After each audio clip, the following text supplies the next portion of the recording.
আগামী এক সপ্তাহ গরমের তাপমাত্রা বেশি থাকবে, এটা বিভিন্ন সূত্রে জানা গেছে।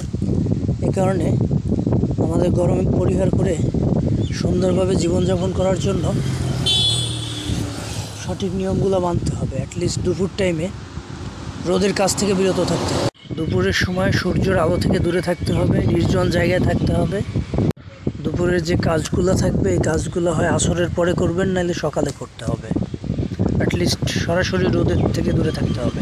সুস্থ থাকার জন্য নিয়মকানুন মেনে চলতে হবে।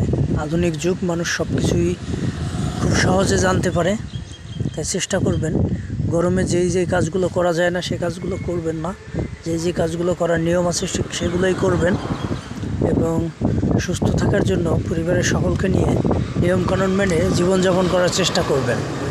এতে করে হবে কি, পরিবারের সবাই ভালো থাকবে, পাশাপাশি আপনিও ভালো থাকবেন, টেনশন ফ্রি থাকবেন। ধন্যবাদ।